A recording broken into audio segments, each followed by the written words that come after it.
Yeah, as I know that Gator Trax over 14 years has pretty much made its name for shallow water with mud motors. And we still do. A huge portion of our business is with mud motors. However, what a lot of guys don't know is that our boats perform extremely well in shallow water with outboards and deep water as well. But the hull is designed for shallow water performance, for shallow draft, tight turning, things like that. So you have the aluminum boats compared to fiberglass boats in shallow water. I think we're going to win that battle just about every time. With our hulls, our big water additions especially, doesn't matter, doesn't have to be a big water addition. You can put a small outboard on any of our GT models. But, you know, so becoming more popular are our big water additions and our flat style hulls with larger outboards on the back. We build them all the way up to 24 feet long with 70-inch bottoms and 96-inch beams across the top that you can put a 250 horsepower outboard on the back of. We do jack plates, we do power poles, we do shallow water talons, we do Minn Kota, we do motor guide, we do onboard battery chargers. Anything that you want, any luxury you might want in a boat, we can put that in one of our big water additions. This is one of my personal hulls here. This is a 1762 big water addition with the hunt deck in the back. So it's 18.5 foot overall length with a 62-inch bottom. Very stable hull. I've got a 140 Suzuki on the back. It's a motor I really love. It's excellent for shallow water performance. It'll pump darn near pure mud. I've been in that situation with it plenty of times, and it just absolutely performs flawlessly every time. So it's a good shallow water motor to put on one of these types of hulls. The boat is extremely stable for fishing, and I'm going to show you a few things about how I laid this boat out that you might like. But one of the beautiful things is it doesn't matter what I like. This is my boat, and that's why I designed it this way. Your boat can be designed however you want it. If you've been fishing in flat boats or even glass boats your whole life and you always wished it had something the way that a little different than how it came, this box was a little longer or this deck was a little longer or shorter, whatever it is that you want, that's the difference in the buying experience from Gator Trax Boats. We're going to build it like you want. Alright, so basically from the driver's cockpit area, if you come a little closer you can see down inside here. Let's start off with this lean post design. This lean post design is something I really like. It's got a hinge point right here, in this, the hinge point here and a spring right here rather. So when you're sitting on this lean post and you're driving in rough water with a flat bottom boat, it's got some give to it. And so you can do it, you know, just from leaning against it, it's got some give to it. And also if you sat up on it like that, and where it absorbs some of the impact that you would take in you know, a 1.5 to 2 foot chop. It's not trying to drive your spine through the top of your neck. It's actually absorbs. You'd be amazed at how much it absorbs. So driving from here in this area, I've got passenger seating here on both sides of me. Nice comfortable chairs where somebody can sit down on both sides of the driver.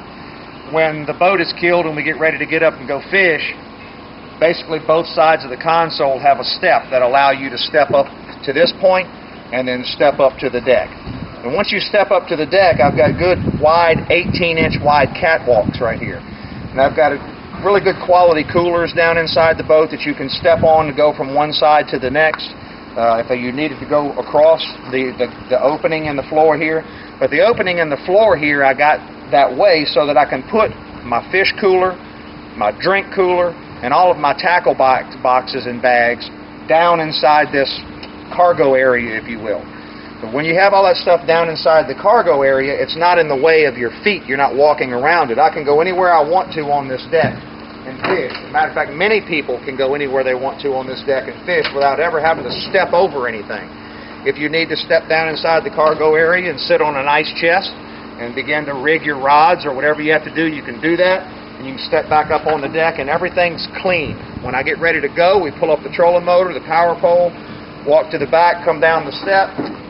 You don't have anything in your way back here at all. The boat is a perfectly clean surface area. It's a driving area to sit and not have to step over anything. So in the back deck I have 27 gallons of gas and I have my cranking battery, my power pole pump and things like that. I don't really utilize that box for a whole lot other than storing things that are a necessity.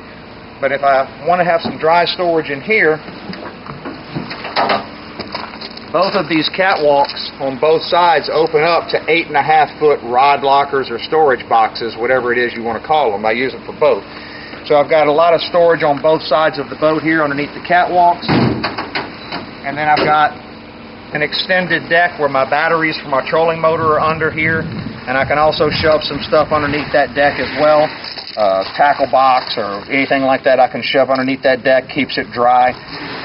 And then I've got a storage hatch up here that houses life jackets and throw cushions and anything else that lightweight stuff that I might want to put up in the front deck. And you can see I've got 5 or 6 life jackets and throw cushions in there and got room for a whole lot more stuff should I want to. That's also dry and lockable as well. So I've got a seat base here for a hand control trolling motor when I'm saltwater fishing. I've got a seat base back here for a foot control trolling motor when I'm crappie fishing. You can see I've got a couple of the Millennium Spider Lock rod holders that go right there. They're removed when I'm saltwater fishing for reds or specks, and they simply just screw back down inside there when I want to crappie fish and sit down. And I've got a double seat that actually goes right here for 2 people to sit up in the front spider rig. I like to crappie fish, so that was one of the things I wanted to do on my own boat. Up here in the front, you can see I've got a couple of things in the deck. This is a new bow line protector that we have right here that's flush and clean. Instead of having a handle right there, it's just a flush, clean bow mount protector. You can take your bow rope with a carabiner on it and snap it around this dowel rod right here. That's a solid aluminum dowel rod. And when you don't want it there, you can unsnap it and you have nothing there in the way. I also have a spud pole holder in the front. Now this is the same size as our normal through-hull stabilizer kit, but I've got an insert, a 3/4 inch seat base insert down inside here, because what I typically use in the front, I've got a power pole in the back, but what I typically use in the front is this stick-it anchor pin. So you can take the stick-it anchor pin and I can hold it right here. That socket doesn't go all the way through. So I typically stand up here like this with the hand-controlled trolling motor, and I can cast all around any way I want to cast, like this in the front of the boat. This is a nice big area to stand. Leaves plenty of room behind me for another fisherman to fish. And then when I get ready to spud it down, I can hit the remote on the power pole, and I can just grab this pole and go right down through that 3/4 pin deal and spud pole it in place wherever I want to spud pole the boat down. When I don't want it there anymore, I can take it back out again, and I can just put it in this little holder until I get to the next spot. So it stays right there. It's real easy. When the power pole goes down, before the boat starts to swing a certain way I don't want it, it's out and right in.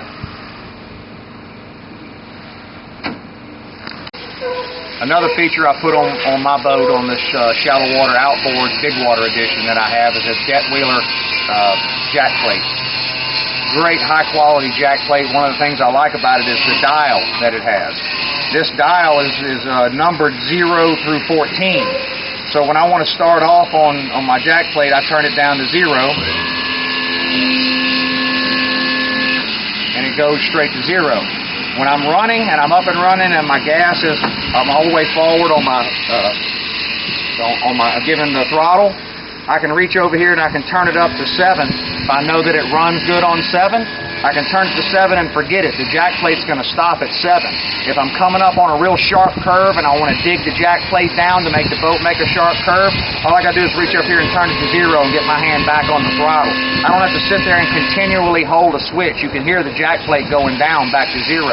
I'll make the curve, I want to jump back up again, crank it back to 7 and go back to the gas. So it's an awesome feature to have. It keeps you from having to constantly stay on that switch all the time and look back and wonder where your jack plate is. You don't need a gauge. The dial is your gauge. All kind of really cool stuff you can add to your shallow water performing outboard boats, and this one's got a lot of that stuff on it, but you can have it on yours too.